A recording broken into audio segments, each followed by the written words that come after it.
Welcome to Chat Like a Native. If you've tuned in before, you know we focus on how English really works in the world. Today, we're skipping the heavy theory. We're diving straight into the most practical path for anyone using English globally, which, let's face it, is almost everyone these days. We want to give you a kind of blueprint, really. The highest return on investment for your communication skills, making sure you sound clear, professional, wherever you are. Exactly.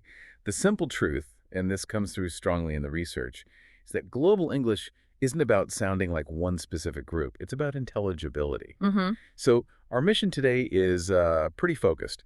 We're not trying to make you sound like someone you're not. We want to help your message land clearly, instantly, confidently. Whether you're talking to someone in Toronto or, Tbilisi, this deep dive is really built on understanding what actually causes communication breakdowns internationally, so we can target those specific friction points. Efficiently. Okay, let's unpack that a bit because it's a really crucial mindset shift. We're moving completely away from this often impossible goal of perfectly imitating a specific accent and focusing squarely on intelligibility. I like thinking of pronunciation as like the packaging for your ideas. It just needs to be strong enough, robust enough to get your meaning across any linguistic border, right? And we've basically distilled it down to four key principles, the four pillars that seem to give the absolute highest return on effort for that global clarity. If you only have time to practice four things, well, these should probably be it. Right. Let's start with pillar one, consonants. The sources we looked at are pretty overwhelming on this point. Consonants are your clarity anchors. They carry, well, the bulk of the actual meaning of words. If you blur them, or worse, drop them, especially at the end of words, the listener's just left guessing. It increases their cognitive load, especially if it's noisy. Yeah, I hear that confusion happen all the time. People miss the final sound on like really common words, and the listener has to work so much harder using context to figure it out. It's actually quite tiring for them. It is tiring. So the specific training nugget here is something we can call final consonant discipline. Now, many accents, for totally understandable linguistic reasons, tend to soften or even delete those final sounds. Think about stop. If it sounds like stow, the listener might hear store or stow or something else entirely. Big difference. So to fight that tendency, you can try the physical tap technique. As you read short phrases aloud, actually tap your finger on the table right when you release that final consonant sound, like P in stop or T in cat. A physical tap. That sounds a bit mechanical. Doesn't focusing so much on the final sound slow you down? How do you balance that with sounding natural and conversational? It's a temporary tool. Think of it like training wheels. The physical movement helps anchor the muscle memory. It forces you to complete the articulation fully before your mouth moves on to the next sound or word. Once that muscle memory is established, you can do it automatically, even at speed. And alongside that, you absolutely need to practice minimal pairs. Words that differ by only one sound, but focus on the pairs that really matter for meaning, like ship versus sip, or maybe caps versus cab. Those consonant differences carry a lot of weight. Okay, that makes sense. Moving on to pillar two, consonant clusters. These are those sequences of consonants together, like the fs in tests or maybe x in asks. They can feel, well, almost impossible for many learners to say smoothly, especially when speaking quickly.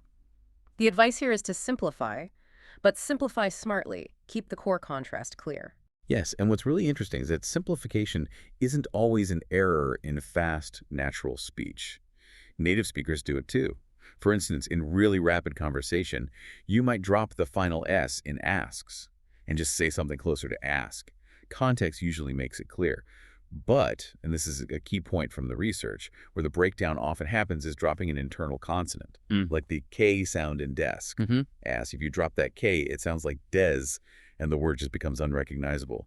That causes an immediate communication failure. I see. So the takeaway is maybe drop the optional endings like plural S or past tense T or D if you have to in fast speech. But you've got to protect the essential consonants inside the main word. And the training tip for mastering these clusters. It's called slow-fast cycles. Take the tricky cluster, say tests.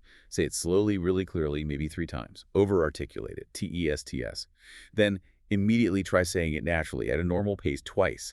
Only try to speed up if you can maintain that clarity during the natural speed attempts. Slow, fast cycles. Got it. Pillar 3 takes us to vowel length. Now, we often get really hung up on the precise color or quality of a vowel sound, the exact mouth shape, and that varies so much across different Englishes. It really does. But what the evidence strongly suggests is that globally, it's often the timing, how long you actually hold the vowel sound, that reliably signals meaning differences. So you're saying it's the duration, the length that really distinguishes bit from beat, Yeah. maybe even more than whether my E sound is exactly like a Londoner's or a Californian's E. Precisely. Think about it from the listener's perspective, especially in international settings. They might be used to filtering out dozens of different vowel qualities or colors. But vowel length is a more consistent, almost universal cue, short versus long. That distinction is critical. For training this, you could use metronome timing practice. Set a slow beat, hold long vowels like the E's and seat for 2 beats, hold short vowels like the E's and sit for just 1 beat.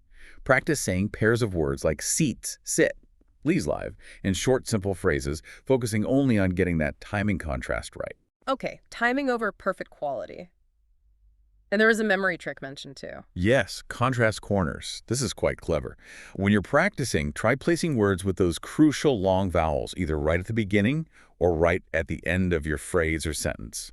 It sort of amplifies the length contrast for the listener and, importantly, helps lock in that feeling of duration in your own muscle memory. Makes sense. Amplify the difference. Okay, finally, pillar 4, nuclear stress. Ah, yes, nuclear stress. This one is arguably the most powerful tool for meaning, perhaps even more than individual sounds sometimes. This is all about where the main emphasis, the peak of pitch and energy, lands within your sentence. It's the word you really push or highlight. Put that energy, that stress on a wrong word, and you can completely change the implied meaning, even if all the words are pronounced perfectly. Oh, absolutely. I've seen this cause huge confusion in international calls. Someone stresses, say, a noun when they really meant to emphasize a verb, and the whole request suddenly sounds like a complaint or a criticism. Compare the meaning of I wanted the red folder. That implies not the blue one, versus I wanted the red folder. That implies maybe surprise or frustration that I didn't get it. The pitch movement signals intent. Exactly. Controlling stress gives you control over the listener's focus and understanding of your intention. A practical way to practice this is using arrow notation. Just a simple arrow, like furrow. Write out a sentence you want to practice. Put that little arrow right above the word you intend to be the nuclear stress, the main focus. Then read the sentence aloud, consciously putting all the energy and pitch movement on that word. Then, try focus swapping. Move the arrow to a different keyword in the same sentence and say it again. Feel how the meaning shifts. This gives you really conscious control over the emotional and informational impact of your speech. Right, that's powerful. So, okay, those are the 4 pillars for word and sound level clarity: consonants, clusters, vowel length, and nuclear stress. But what about the flow of the whole sentence? You mentioned timing earlier, because fluency, true global fluency, isn't just about speed, is it? It's about rhythm and pausing. That's a perfect transition, yes. Yeah. Fluency is very much about timing and rhythm, not just raw speed. English naturally organizes ideas into these manageable units called thought groups, little chunks of meaning. If you just rush through a long, complex sentence without any breaks, you're essentially forcing the listener to process this huge torrent of information all at once. It's exhausting for them. And that listener fatigue goes way up, especially in international contexts where people might be processing different accents and translating in their heads. So how do we build that structure into our speech? It almost sounds like we need a spoken punctuation marks. We absolutely do. And you can create them. Use the slash it method. Take any text you're going to read or speak from an email, presentation notes, whatever. Go through it and add slash marks, where a natural brief pause should occur between thought groups. For instance, I'll send the report probably by noon, assuming legal approves. Pause slightly at each slash, and critically, use the breath test. If you find yourself running out of breath within one of your marked thought groups, that chunk is too long. Break it down further. This simple technique helps ensure each piece of information is delivered clearly with enough energy and gives the listener a micro moment to process. That's super practical, something you can literally do right now on a document. Okay, but let's tackle the feeling of being overwhelmed. Learners often know they make several mistakes. How do you decide which ones to fix first? There might be 10 things wrong. That's where this idea of functional load comes in, isn't it? Precisely. Functional load is like linguistic triage. In an emergency room, you treat the most life-threatening injuries first, right? Similarly, in pronunciation, you focus on fixing the sound contrasts that cause the most frequent and significant communication breakdowns first. Functional load basically measures how often a specific sound contrast, like P, VSB, is the only thing differentiating common words. So you prioritize fixing contrasts with high functional load, things like L versus R, light, or P versus B, pack back, maybe IN versus IC, leave, wave. Fixing just one high functional load error can prevent misunderstandings across hundreds of common words.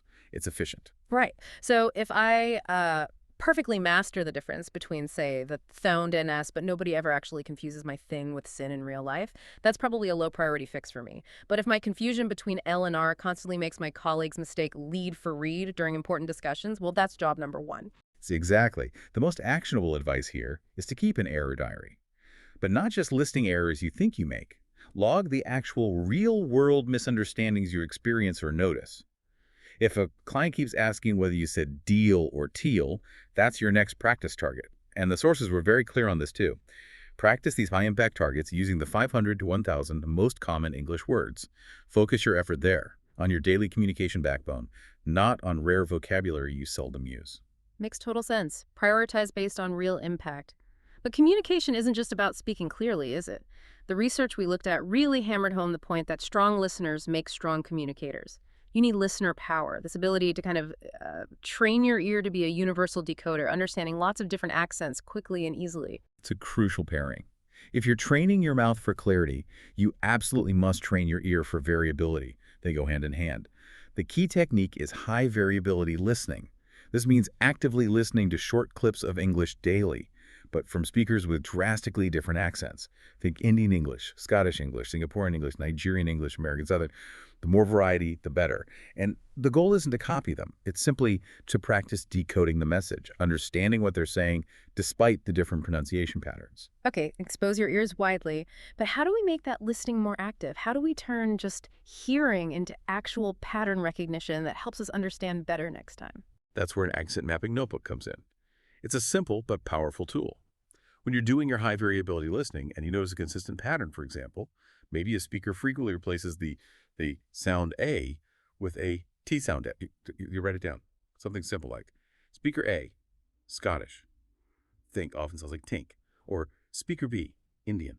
This often sounds like dis. By consciously noting the pattern, you move it from being a surprising error to a predictable variation your brain expects. The next time you hear that speaker say tink, your brain can almost automatically map it back to think without effort. This practice significantly reduces your cognitive strain when listening and boosts your comprehension speed across different accents. Accent mapping. I like that. Okay, so we've covered clarity in speaking, prioritizing fixes, and boosting listening skills. But let's be real. In global communication, misunderstandings are just inevitable sometimes, no matter how clear you try to be. So the next essential skill, often overlooked, is how do you handle those moments? How do you repair the conversation gracefully? You need to save the message and, maybe just as importantly, save the professional relationship without awkwardness or excessive apologizing. Absolutely. We need a dedicated go-to toolkit for these real-time repairs. Quick professional moves. The goal is always efficiency and maintaining the flow and respect within the conversation. Right. So the toolkit seems to have about 4 key moves. First, confirm. Use contrast to pinpoint the problem. Sorry, just to confirm. Did you say 15-15 or 55-0? Using the contrasting pair helps isolate the issue quickly. Second, paraphrase. Restate what you think you heard in your own words. Okay, so just to check I understood, you need the weekly summary by Friday EOD. Correct. This gives them a chance to confirm or correct you. Third, request reformulation. Politely ask them to say it differently. I'm not sure I caught that last point. Could you perhaps say that another way? And the fourth tool is crucial, especially for technical details, names, codes, anything easily misheard. Spell and segment. Don't just spell a name like Smith. Say, that's S like Sierra, M like Mike, I like India, T like Tango, H like Hotel. Use the phonetic alphabet if possible. And for numbers or codes, segment them clearly. The reference is M like Mike, 24-B like Bravo. That combination of spelling, maybe using a phonetic alphabet and breaking information into smaller chunks, dramatically increases accuracy, especially over bad phone lines or video calls. These seem like small things, but practiced, they make sure a minor slip doesn't derail the whole conversation. Very useful. Now, beyond specific repairs, what about general habits? Are there any sort of baseline, clear speech tools that help pretty much any speaker, regardless of their accent, sound more clear and maybe more authoritative? Definitely. There are a few core habits. First is speed control. You want to aim for what you might call smart slow. That means speaking just a notch slower than your typical emotional or excited speed. We all tend to speed up when nervous or passionate, right? But that speed magnifies every tiny pronunciation inaccuracy. Pulling back just slightly, maybe 10%, increases perceived control, gives listeners time to process, and boosts your professional credibility. Yeah, that slight reduction in pace makes a huge difference for the listener, especially, like you said, non-native listeners who might be translating. It gives them that crucial extra processing time. Precisely. The second tool is using micropauses. The research suggests that inserting a tiny, almost imperceptible pause, we're talking maybe 200 to 300 milliseconds, just a beat right before you deliver critical information like dates, prices, URLs, client names, it dramatically increases the listener's accuracy in catching that information. Hmm. It's like a tiny cognitive flag saying, pay attention, important data incoming. Wow, that's subtle but powerful. You're not actually saying the important word slower. You're just giving the listener's brain a split second to prepare for it. Exactly. It primes their attention. And finally, a simple numbers protocol. When saying important numbers, like phone numbers or reference codes, say them in pairs or triples, it's much easier for the brain to hold 27,319 than 2.7.3.19. So group them. My number is 555, pause, 23, pause, 68. And if the number is absolutely critical, like account details, it's always worth repeating the full sequence clearly once at the end for confirmation. Grouping numbers, another simple, effective tip. Okay, this has been a really practical deep dive. We've covered those 4 pillars for clarity: consonants, clusters, vowel length, and nuclear stress.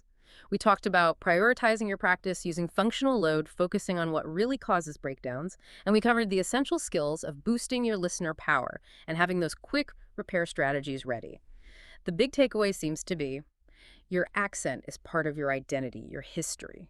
The goal isn't to erase it, it's to achieve clarity without losing yourself. That's the core message.